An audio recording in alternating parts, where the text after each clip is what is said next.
What's on, ladies and gentlemen? My name's Ross, I like games, and today we're going to be looking at another couple of new battle cards coming out in Wave 2 of the Transformers TCG, Rise of the Combiners. That's right, ladies and gentlemen, the game is getting into Wave 2. We've been looking at all of these cards. I am very excited.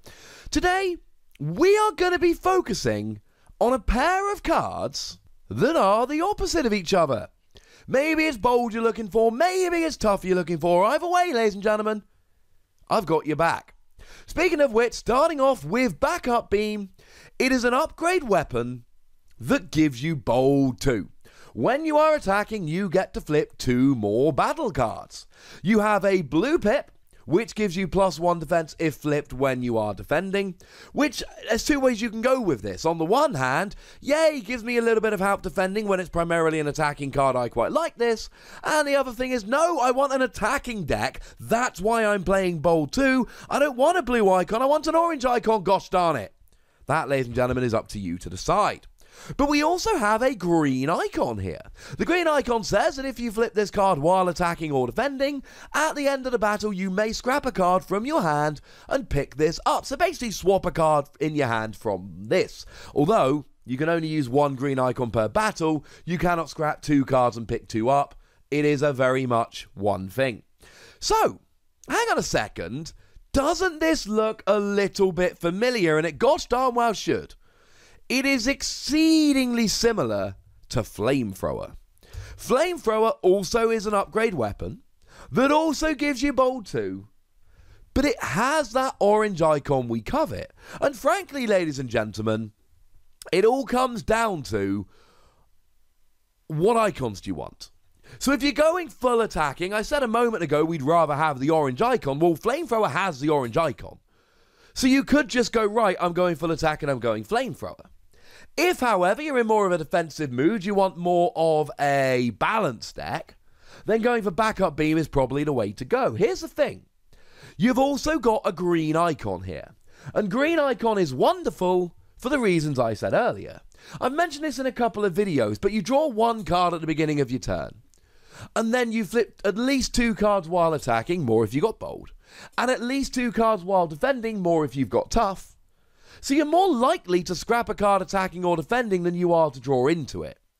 So you've got to ask yourself the question, if I just want to play this for the bold, if I don't particularly want an orange or a blue icon, how comfortable do I feel leaving it to chance that this is going to end up in my hand? Because if you don't feel that confident, you should be going for the one with a green icon. The caveat here, of course, is it really depends on, are you willing to give up an orange icon for a blue icon? And look, this is bold. We've seen bold, and there are other options for bold. So if you're playing a Dinobot deck, we've got Jaws of Steel, which also gives you bold 2. And Jaws of Steel is a utility, so you could play it along with Flamethrower, or if you were going for the blue icon here, along with Backup Beam. That would be an option. Or you could, if you were feeling lucky, you could go for Superior Cannon. Now, that's a card which is coming out in Wave 2 that we looked at the other day. You've got to play Tech Research in order to play it, which is a little bit awkward. But then it gives you bold 4. That is literally twice as good as this card. It is double the bold. So, Backup Beam is not a flashy card. I mean, Supercharge is an action, but that gives you bold 3. And it's only for 1 turn, it doesn't attach and all of that, but it's still bold 3, that's still more bold. The reality is we've got other options for bold.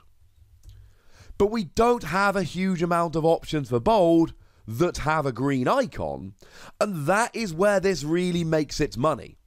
It is bold with a green icon, and that really has to be the conclusion here. It's a good card.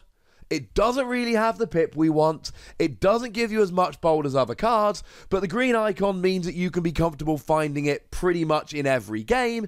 It has reliable bold, but it's not the best bold we've got. Incidentally, if your opponent goes and drops a Stunticon Swagger onto one of their Stunticons here, that will actually turn off bold and tough, more on that in a moment, which means that you don't actually get to use this. And while we're talking about turning off bold, I should give you a quick reminder of Acid Storm here, because Acid Storm in bot mode has a skill which says that enemies can't use bold. So Acid Storm again is going to be a bit of a barrier to this. The conclusion is very simple. If you want bold on a green icon, reliable bold that you know you're going to find, this is your option. And please correct me in the comment section if I've made a miscalculation, but I don't think we've got any better cards for bold that have a green icon. So, given that I said that the two cards we're looking at today are essentially mirror images of each other, you can probably guess what the next card we're looking at does. It's called Sparring Gear. It gives you Tough 2. It's got an orange and a green icon. So just like we saw on the previous card, we've got the wrong colour icon. We've got an orange icon for a card which is defensive. But as I've said in a bunch of videos, these battle icons, they are used to balance the cards. If this had a green icon so you could get it back easily, find it easily, and a blue icon to help you defending, and it gave you Tough 2, evidently the designers have decided it would be too gosh darn good. So what they did was they gave it the, quote, wrong icon to balance it out and make it just that little bit fairer. And our conclusion here, I know I'm jumping the gun a little bit, don't worry, we're going to talk a little more about it. But essentially our conclusion here is, if you want tough with a green icon, this is the way to go. Because just like we saw with Superior Cannon a moment ago, we've got Superior Plating. And Superior Plating gives you Tough 4, which is way better than Tough 2. But it can only be played after a tech research. And incidentally, that does get the blue icon because it's not that broken because you've got to play tech research beforehand. And again, we've got other options for tough. If you just want vanilla Tough 2, might I remind you that reinforced plating exists. You've got the blue icon, which you would like, and you get Tough 2. There you go. Nice and simple. Very straightforward, does what it should in terms of tough. I should mention we've actually got a couple of cards where if you're playing melee characters, don't forget you've got Body Armor, which gives you Tough 3, and you've got Power Sword, which gives you Bold 3. They're quite cool. Melee characters only, and again, they don't have that green icon, so you can't get it back out of the scrap pile if you flip it while attacking or defending. And once again, we do have a couple cards to watch out for. We have got the aforementioned Stunticon Swagger, but now, instead of looking after for Acid Spray, we need to be a little bit careful about Warpath. Warpath, incidentally, is one of those cards from Wave 2 that I think is going to go down as a really over-the-top card.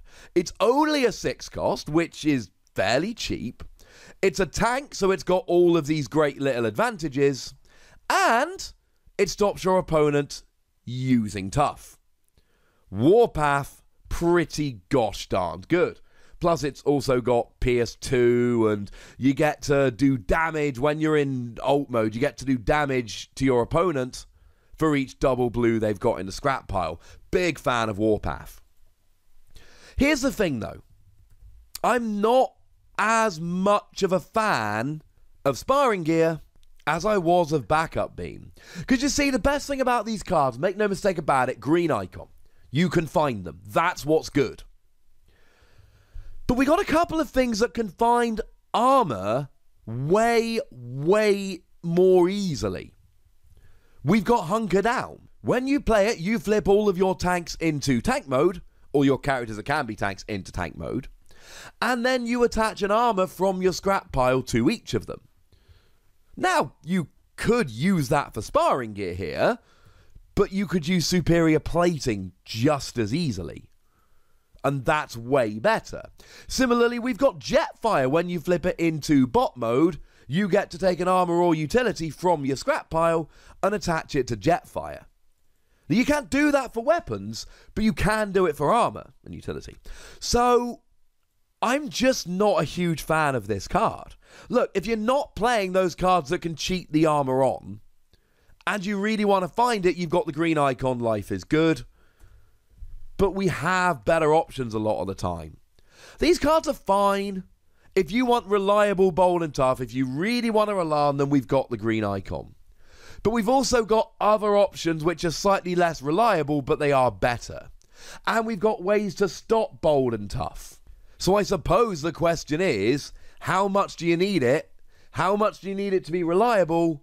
And how much are you willing to give up for it being reliable? And you can answer those questions for us in the comment section, ladies and gentlemen. Go nuts, but please do remember the rule. Be nice, would you? And then make sure you like this video, subscribe to this channel, and follow me on Twitter at the Wossy, where we talk Transformers, but also other games.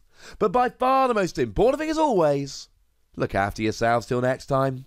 Thank you very much for watching. My name's Ross, and you've been watching Wossy Plays.